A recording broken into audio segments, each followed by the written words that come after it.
NDSU wide receiver Zach Mathis joins us in a nice game last week. Led them in catches, gets a touchdown and a win over Indiana State. And I'm sure it's not been everything's not been perfect so far in the season. But Coach Jens talked about this the other day.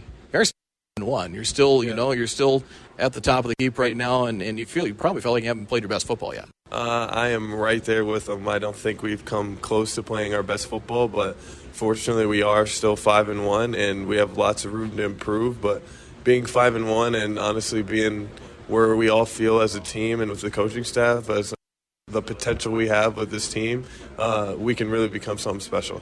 Offensively, Cam, I think, has become really efficient, real comfortable, and obviously that I know after practice is trying to work out the little things. Yeah, we spend a lot of time after practice every day just trying to build that chemistry and be on the same page, and he's been doing a fantastic job this whole season with his arm accuracy and the places he puts the ball and the way he commands his offense. He's really doing a great job. Yourself as a receiver, you've gone through a lot of injuries and such to get to this point.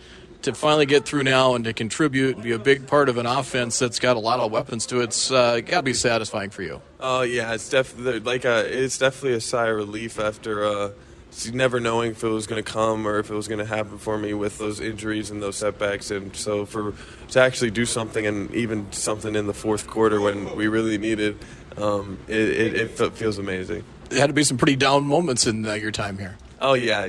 When anybody's battling injuries, it's pretty easy to get down on yourself. But I got a great group of teammates and coaches that were bringing me up along the way and sticking with the process to eventually hope to keep doing stuff to help this team win. Who has kind of helped you among the wide receivers? Who have you leaned on? You've talked about your relationship with Cam. Who else have you leaned on in your time here? Christian was huge when he was here. We still talk every other day or every day, whatever it is, just even when he's on the Packers, about stuff I can do better, what's going on here still, back when I was hurt, just stuff like that to keep pushing. And so same with Phoenix. When me and Phoenix were injured together, we were also just helping each other get through it, essentially. How much with Christian? I'm sure that's been a learning experience, and everybody talks about the drop against the Vikings and such, but he gets a touchdown. I bet you're kind of living those moments with him too. Yeah, oh yeah, it feels awesome. I was watching that game live when he scored like that. I was jumping through the roof for him. Nothing but happiness and grateful that he's getting all the opportunities that he, and I just want him and everybody else to see what he can do. Offensively, too. It's been, they've talked about turnovers and such, but this is maybe not everybody talks about the deep ball and the deep threat, but maybe this is not an offense that necessarily needs that. This is a chain-moving team, and it's just maybe, sometimes those big plays will just kind of happen over time. Yeah, I agree with you. I think it will just happen over time, and it just has to take advantage of the opportunities we do have, whether it's just receivers, the running backs, or tight ends, just capitalizing on those big shot plays when we need them.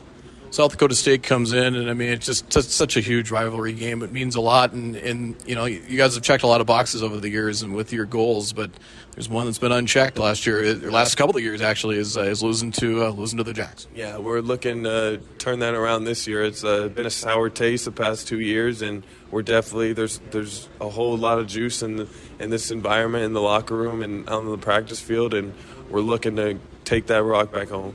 Defensively, they're big and physical up front. What do they like in the secondary?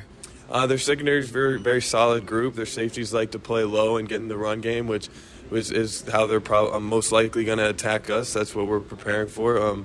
Corners will probably be isoled up in either man, or if it's a cover three, they're a cover three match type. So it's essentially man out there with them just on an island.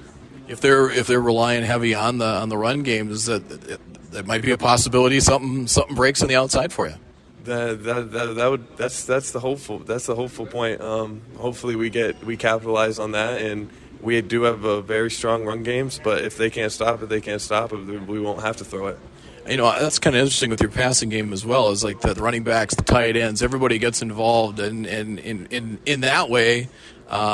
it's not just the wide receiver; it's kind of everybody gets involved. Yeah, that's a credit to Coach Roll how he schemes it up. He's very creative with his personnels and personnel groupings and stuff like that to try and get people out there and put people in position to be successful. You got a fullback calling plays. That's usually how it's going to go. Oh yeah, definitely. All right, Zach, appreciate it. Best of luck this weekend. Thank you.